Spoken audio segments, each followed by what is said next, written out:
This is Senate Appropriations Committee, and we're continuing our work on the FY 2024 budget adjustment. And we have with us this afternoon the Secretary of the Agency of Human Services, Jenny Sanderson, and our CFO, Rich Donahue, to go over the budget adjustment at the agency, sort of higher level, and then, as I said, we'll be scheduling the department heads throughout the week. And we know that you've been the topic of some press attention relative to some of the requests, particularly as it relates to the housing proposals. So I'll let you take it from here and tell me which document. Is this the best one to work from? Yes. Okay. All right. Everybody's got it? Either on their. Great. All right. We get started. For the record, it's Jenny Samuelson, Secretary for the Agency of Human Services. And as Chair Kitchell said, I have Rich Donahue, our Chief Financial Officer, here with me today. We are going to do a high-level overview of the agency's budget and the agency's central office budget. We will leave the detail for the budget adjustment for each one of the departments to cover, and I believe because many of those departments, particularly the ones that folks have had a lot of questions for, will be in this week. At the highest level, the Agency of Human Services budget, as a reminder, is $5.1 billion for $1.2 billion for general fund. The proposed BAA this year for the agency across all of its 6 departments is $31 million in general fund. As we look into the major issues that you're going to see, we're really looking at the issues of housing, workforce, and then you'll see the general Medicaid budget caseload and utilization pressures. In some areas, you will also see the knock-on effects of the housing and workforce issues in our health and human services system, particularly as we look at skilled nursing facilities in this budget. We're first going to go over high level each one of the main budget line items that are going to increase, and then we'll go through the details. So I'll turn it over to Rich. All right, good afternoon. Moving to the next slide, just presenting high-level overview of some of the major moving parts of AHS's budget. The major funding changes include Medicaid consensus caseload utilization changes. That's actually $5.9 million gross. You probably should put consensus Medicaid then, because you don't identify which caseload and utilization. I did intend, thank you, I did intend to indicate specifically Medicaid, but yes, it is Medicaid consensus caseload utilization. Thank you. It could be. There are other the other programs, that is absolutely correct. So Medicaid in particular, the consensus caseload utilization adjustment is $5.9 million downward gross, or $2 million general fund reduction over the base budget this year. The next line item includes anticipated nursing home extraordinary financial relief requests based on last year's level of requests and those that we've received to date. That's a $17 million gross global commitment increase, or $7.4 million general fund in terms of the state share for match against the federal dollar. And in context from last year, what we saw was an $18 million request for extraordinary financial relief from our skilled nursing facilities. And so we are looking at this being a sustained issue, and we're looking at a more sustained option going forward in the future to address this specific issue. Much of this is workforce pressures and the cost of workforce. Particularly contract nurses. Correct. As a reminder, our skilled nursing facilities are paid on a cost basis, and so those. There's a lag. Yes. Yeah. That if you have very high costs in between the cycle, correct. It is. They're not captured in the rates immediately, right? Exactly. And you've had some nursing homes close. Yeah, so that it's important for us to recall, the reason why we're looking at a more systemic option going forward is that two things happen. A skilled nursing facility will request extraordinary financial relief when they're in incredible financial duress. At times, though, we have seen several skilled nursing facilities across the state close. And unfortunately, given the demographic shifts and trends that we are experiencing, while we've made a concerted effort to ensure everyone has the choice to be at home if they choose to be at home, at this point, given the demographic pressures, we're not in a situation where we could lose any additional skilled nursing facilities.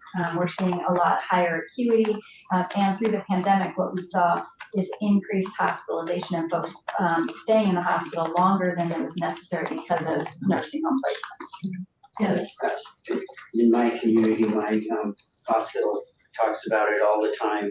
We have 9 community hospitals around the state that our budgets are in deficit, and mine particular, I know the best. We seeing a downsizing beds in the nursing home facility just across the road, and it's backing up the costs. So relatedly, in terms of employee costs, contracted nursing costs for the Vermont Psychiatric Care Hospital necessitates a $2.8 million increase in general fund appropriations for the budget adjustment. Then moving to DCFESD, the Emergency Housing Call Center contract for the Economic Services Division requires $1.75 million in additional general fund. Do you want to add a few notes about that? So I think this one is one of those areas where we're actually seeing a win. That this is being used for a contractor. We've seen call times on our general assistance housing lines go up significantly. We were able to bring in a contractor and bring those call times down to less than 20-minute wait time on average, particularly in the housing line where it's even shorter. So this is a win across the board. Contractor for this is I don't want to miss, but I have a sense we can get that information for you. So this is being handled outside the 211 call system. Yeah, the emergency housing line is, or the economic services housing line is handled by DCF in terms at nighttime. 211 takes the calls for emergency housing. During the daytime, in terms of eligibility and placement, ESC does. True Pathways. No, Pathways is a specialized housing provider. Yeah, okay. They provide housing support to certain designated They populations. expanded their capacity a few years ago, but it's not, so it's. No, this is different. This is the entryway into Economic services Yeah, generally, which includes GA, and it also includes other economic benefits. fuel, emergency fuel. And is that wait time, what was it historically? Have we seen it change in the last 3 years? What we saw is, given the caseload pressures, the unprecedented caseload pressures in our general assistance housing program, those wait times went up significantly. They were at some days, hours, Right. a couple of months ago. They are now down much closer to the norm of what we saw prior to the pandemic. So that's what my question is the norm 20 minutes? Or is the norm more like 5 minutes from before the pandemic? The norm is on average, it depends on which of the lines, on average for the housing case line is 15 minutes or less. On ESD, it can approach 40 minutes, but that's on a rare occasion. And do you have a goal of what you would want it to be? We would want it to be as quick as possible. So Yeah, but like what's your goal? I would definitely ask DCF, who runs that, what they set for their metrics and measures for themselves. I don't want to speak on that. And we do have a 211 report. That's different. Well, that was the line that was used historically. But you call 211 and they would tell you to call this number. I don't know, I didn't call it. Like if you called 211 and said, I need housing, they'd say, okay, call this number. 211 in the evenings would assist an individual in finding a hotel room. during the day and to renew, particularly to renew your benefits, this is the line that you would call. And again, I think Department for Children and Families can give you a lot more detail on what the client's experience is and how those two pieces interface with each other. I just wondered how it, because like we hear in transportation, DMV has a specific goal for wait time at the windows that they're working on. I just wondered if it Our was. departments do as well. I just don't want to Yeah, speak on it. I would, DCF can definitely provide more of an answer on what their goal times are and the metrics.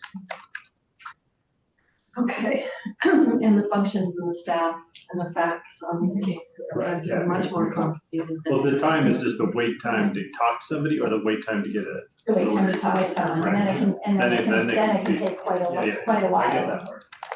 Okay, this is the next one that's, I guess, been the topic of a lot of press Yes. lately, and that has to do with emergency housing and So- 4 million for the temporary shelters.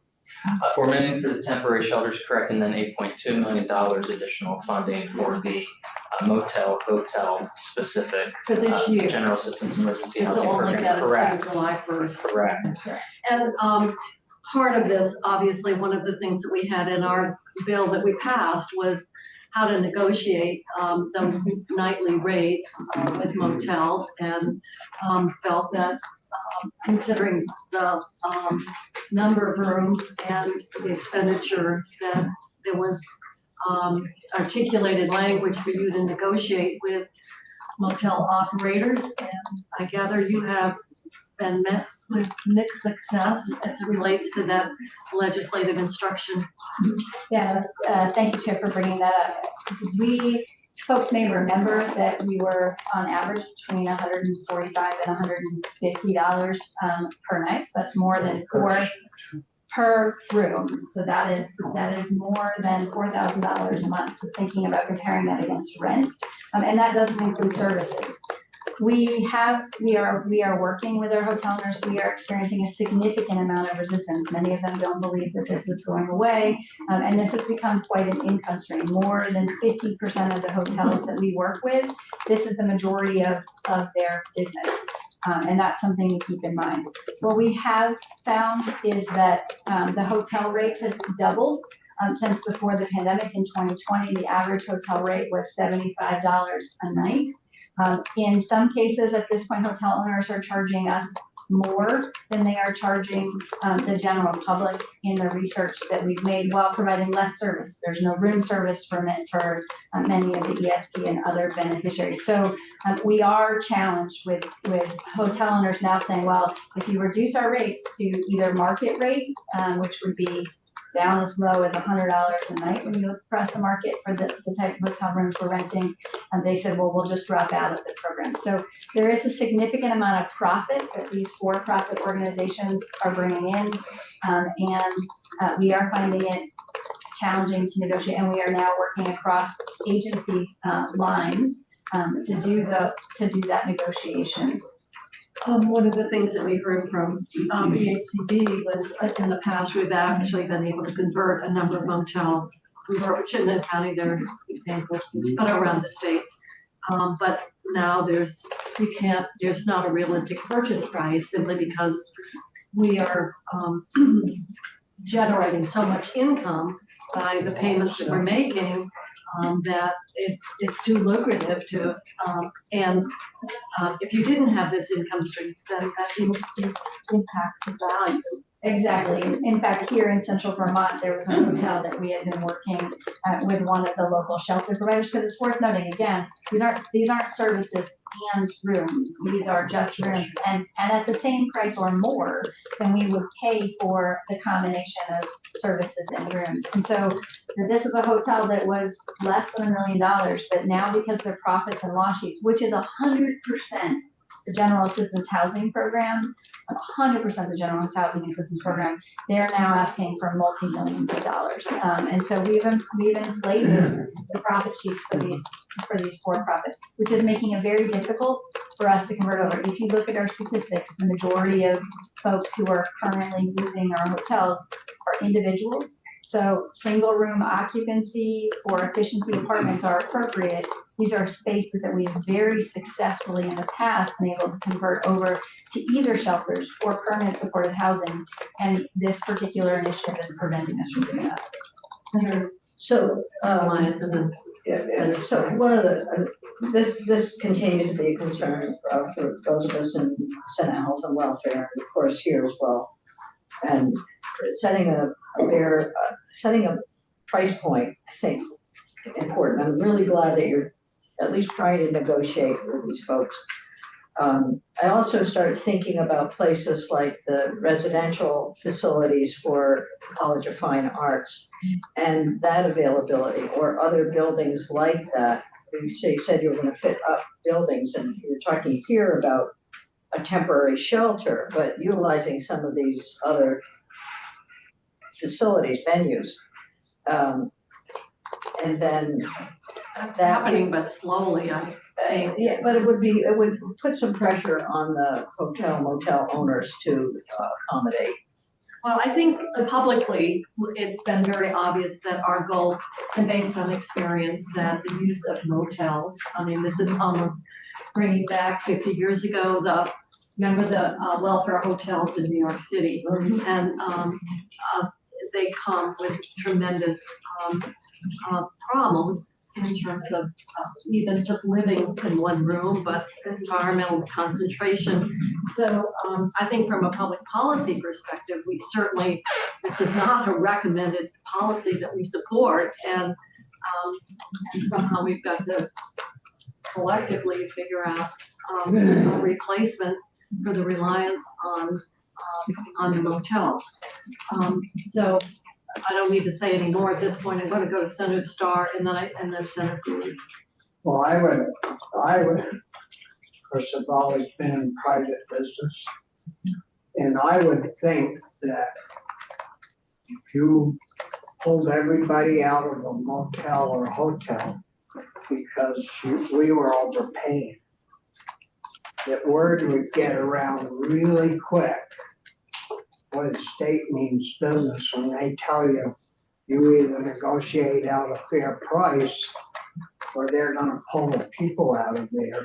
I think they feel that we're kind of in a hostage situation because in the absence of alternatives, then that's the dilemma, because many of the people who are either because of the weather, a lot of them are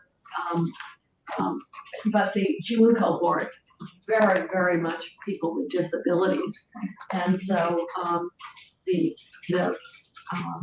dilemma is if you say, we're not going to put you in a hotel or motel, we've got to have alternatives. No, put them in a different hotel, spread them around. But, I mean, paying $140 odd a night per person, totally insane.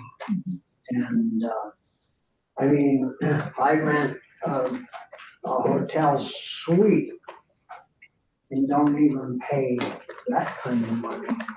And I mean, I can imagine what some of these rooms are, and they aren't anything like I would want to stay in. And think that we collectively are paying $140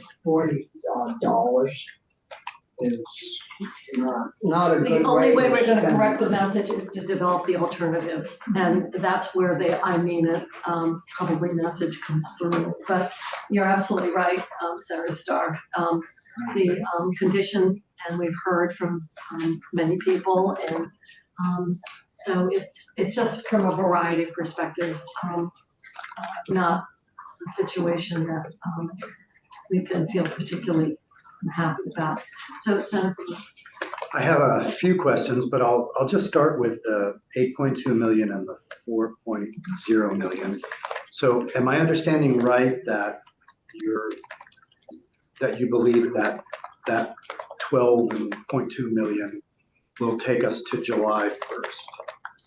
So the 8.2 million should take us to July 1st in the general assistance program. On top of what's already there. On top of what's already there, which is $49 million at this Available point. for this year. Available for this Prior year. to this adjustment that's requested. So we're well over $50 million for this request, and that should get us through the general assistance housing program. So it's the 49 million plus the 8.2? Available in this year's appropriations for this year's Just wanna estimated double check needs. that number. Correct.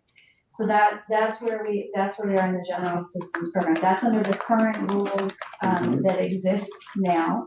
Exclusive of the June cohort. So that takes the June cohort through the current legislation that is in place through April 1st. Yeah.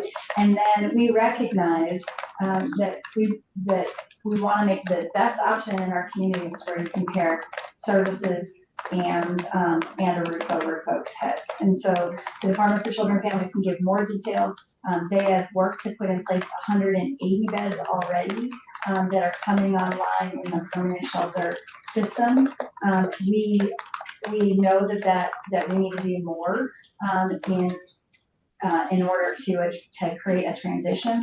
And so they are taking that 4 million and the balance of what is left from the 10 million that we have been using to create things like the 180 shelter beds and day stations and other. And last year's BAA, we actually gave VHCD, I think, was it another, I don't know, 1.5, 2.5 million To create shelters.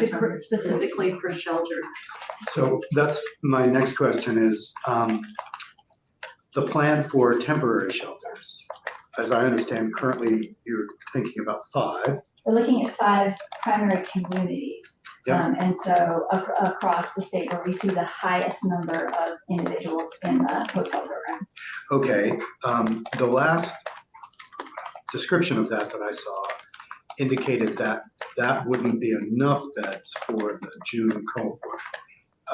That was the estimate. We anticipate the estimate would be somewhere between 140 and 200 beds. We are continuing to see that June cohort decline. But And we we're will still see at what, 680 or Yeah, we're still at 680, that's correct. Yeah.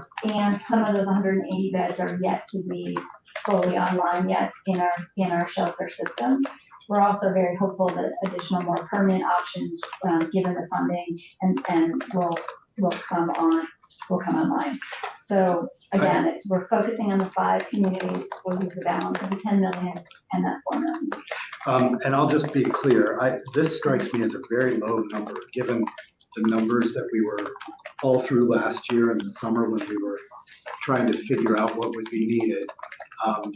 And so what I'm leery of is supplying in the BAA, which is going to be the main avenue for money to come in a timely way, because if we do it in the budget, we're going to be behind the 8 ball already. So if we're talking about 4 million for 5 shelters or 5 communities, but with so far not enough beds, what is the thinking about how to quickly expand that to the number we actually need, which is clearly somewhere between 680 and what you currently are planning? So what I will acknowledge is, again, it's the 4 million plus another 2 points, about approximately 2.3, so 6 million for those 5 communities. Again, there are some other solutions coming on other than just the temporary shelters. What I want to acknowledge is that it's not just about the funding. What we see are barriers to, that these are what communities said that they are capable and able to do because of workforce pressures, finding and identifying locations. We've also been blocked in several communities from being able to put shelters in place, and then funding continues to be rare. I believe the hope is that if we can continue to negotiate with the hotels, that we will be able to reinvest some of that funding into community-based solutions. And so I think the best place to begin would be with the Department for Children and Families in terms of the details of their program and that transition. Okay, understood. I guess what I want to do is, as we move through this process, the BAA, I want to note that this seems like a potential underfunding to me.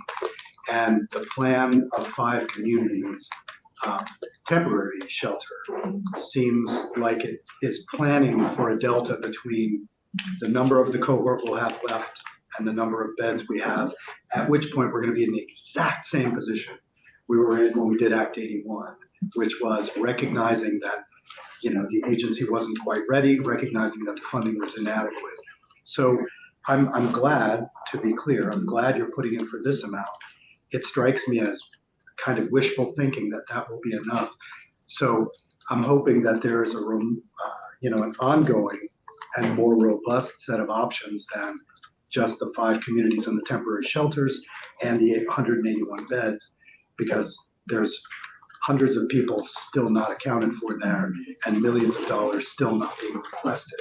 So that'll just be my sequence of questions as we go through, which at the end of the day, hopefully will mean a better plan and more money for your agencies. Well, we'll have to see what the budget. Yeah. This is to get us through to July, but it's still a heavy lift and those households, a lot depends on what's kind of underway in the pipeline. We're getting kind of monthly updates on that, but, And Chair, if I might say, I think the root cause here is the lack of units that are available. And I just want to make sure that we put that back on the table, that in order to solve this, that the way that we catalyze the development and address the unit deficit is really the root cause, is really the solution for the process. But I do really know that I appreciate your point. and it's gonna take more than just some tweaks to Act 250. It is gonna take a whole variety of strategies to begin to develop the housing capacity that we need. So I'm going to welcome Senator Sears. Thank you. Sorry I'm late. Well, you're coming in on DOC. This is the side letter, I'm sure, for the Just so you know, correctional I guard. made drool and stuff that's not from old age. It'll be attractive either way. Yeah. And then we got a training at 2 o'clock, Chair, so Yeah, we do. we'll move on. So that's the side agreement. Correct. $11 million general fund is the estimated need. And could you tell us what the impact has been?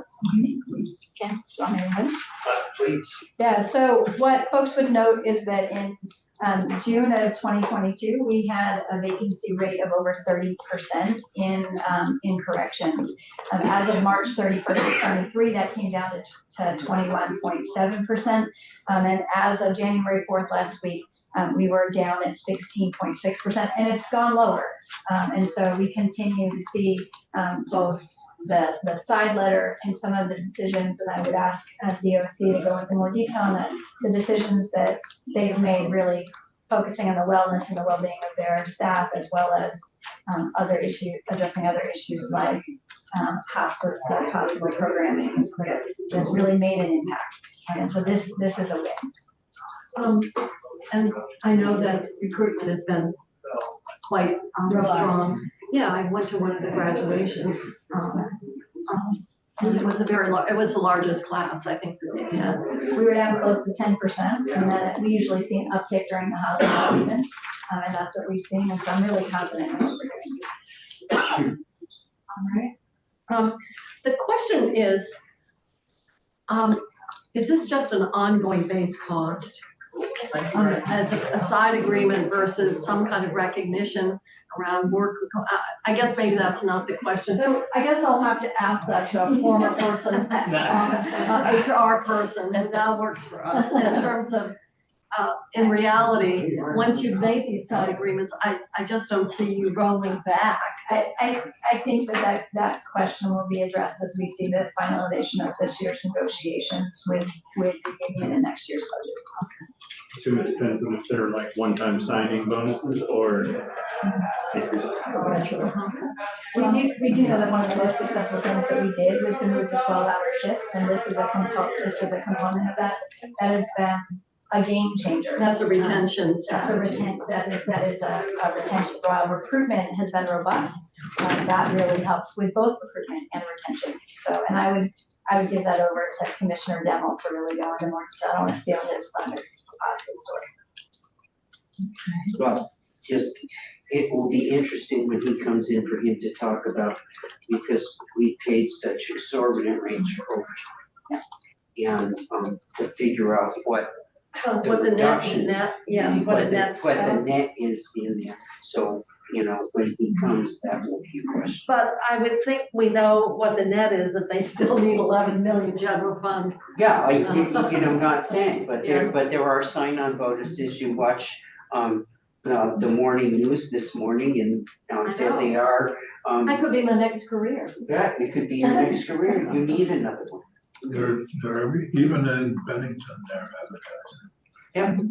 On cable. Oh, yeah.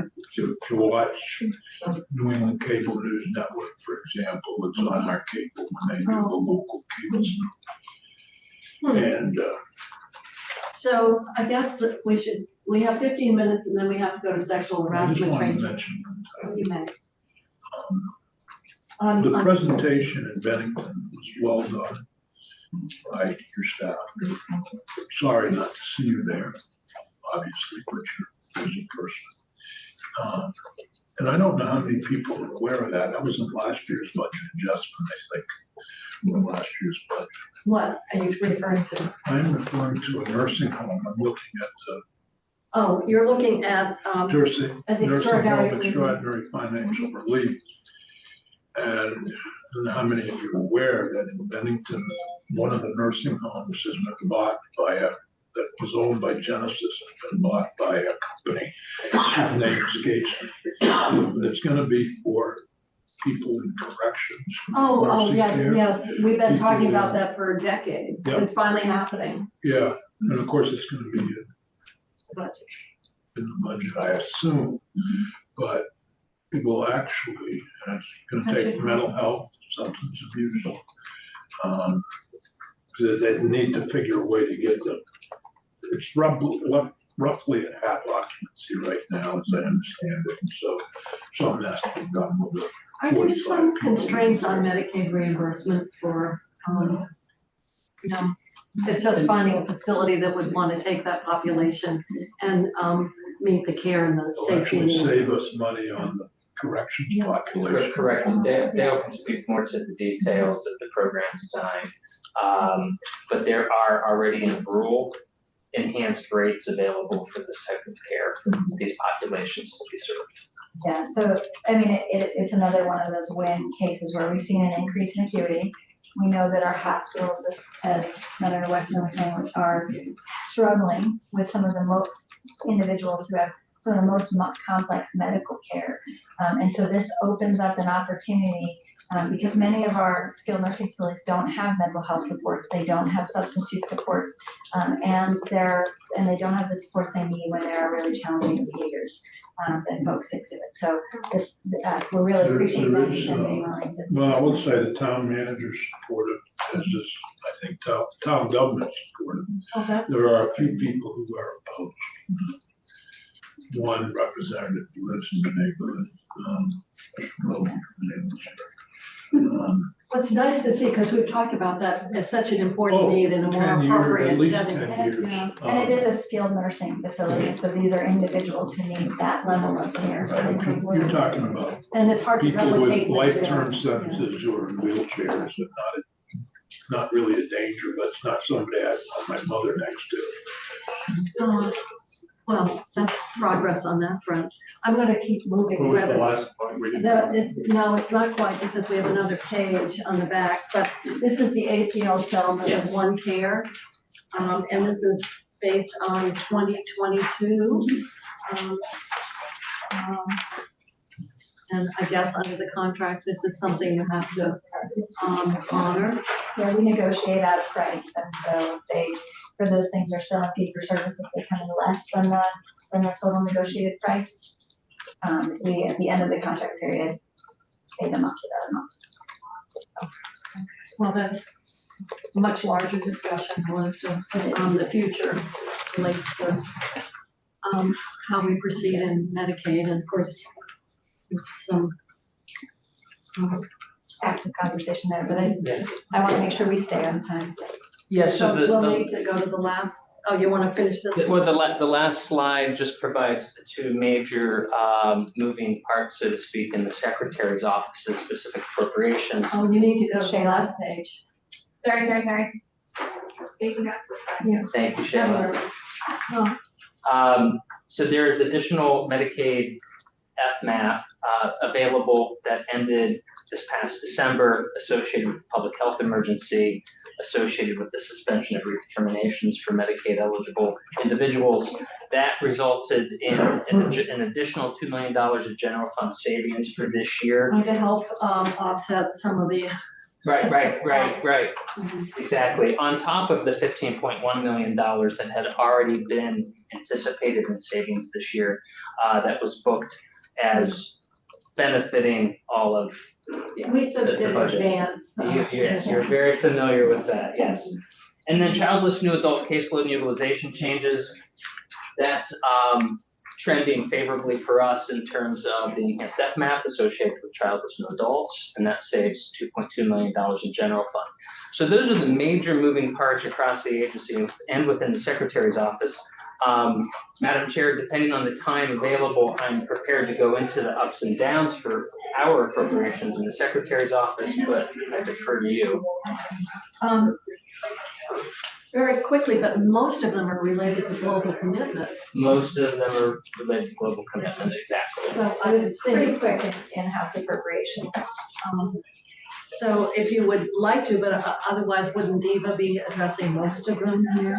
Diva would not speak specifically to the adjustments in the matching appropriation, the global commitment appropriation in the Secretary's office where we have the state matching and federal dollars. So if you want me to focus on that appropriation, I'm happy to do it. Okay. So page 4 of the ups and downs document, which I believe you all have in front of you. Page 4 is the global commitment appropriation. Beginning with revenue adjustments benefiting all global commitment appropriations, not specific to any one department. There's a new adult caseload utilization change, downward shift in general fund, 2.2 million that I just mentioned. Because of the graduate medical expense payment going to UVMC in the first quarter of the state fiscal year, there's an FMAP adjustment of $358,000 decrease in general fund. The next line item has to do with the premium suspension, which we have done in the last 2 budget adjustments. This continues that practice for this state fiscal year. That requires another $360,000 in general fund because of the reduced premium share payments that would be coming into the state healthcare resources. Interest income. The premium, it's just across the board of reduction. No, it's based on income. You're talking about family premium. When Dr. Dennis or higher income families have to pay a premium, Right. it's very, very modest. Yes, for children's beneficiaries. $10. Correct. Just to be clear, we've eliminated the cost sharing, and that's what this is. So this is a continuation of that policy that has occurred in the last 2 BAA cycles. It should be the 3rd BAA cycle to practice. When would it just get shifted to the regular budget? Why do we keep doing it into the PPA? Well, That's a question for the 25 budget, TBD. Respectfully. if you want to continue it. And we might have to. I don't know the way our budget looks. Hold that thought. The next item is just transparent budgeting. It's a one-time savings of $175,000 because of interest income earned in the state healthcare resources fund. So we decided to book that. And that interest accrues to you. Well, we have decided to book the savings with consultation of finance and management to this appropriation. It could have been used otherwise. Public health emergency FMAP, the next 2 rows, those are the 2 items I just went over in the slide. And CHIP qualifying claims requires a small general fund adjustment upward of $297,000. And then I believe Commissioner Gresham may have gone into the Vermont State College's Allied Health increased global commitment appropriation. This is just the matching dollars necessary for that Yeah, you increase. said it was really budget neutral. They're provided. Yeah, they're providing. Yes, but in order to match their increased global commitment appropriation, we need the matching dollars here in our. And so where's the 474 in general fund? I That- think That would be, We don't have, it's not a certified match arrangement. no. No. Nope, it would be coming from Vermont State College's general fund appropriations.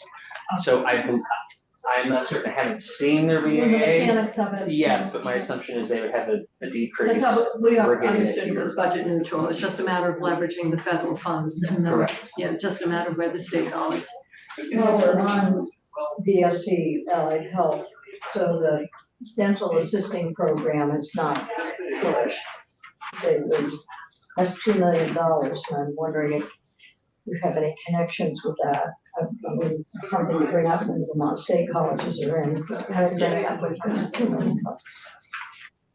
And a lot, And it hasn't gone anywhere, and it's been, no, but if the, for so long. but we can be ever eternally optimistic, Senator Lyons, that that For $2 program million. is, well, so, yes, I know, we want to scoop it. Anything else of it, is that us getting called? That is us. Just in time. Those are the major moving parts of that appropriation, Madam Chair. Okay, well, we like the downs. We like that 2 million. So, that's great. All right, so, I think any other questions, we can probably address to the, department heads when they come in, and they can speak in greater detail, to the ones that impact their appropriations. Thank you. Thank you. You're welcome.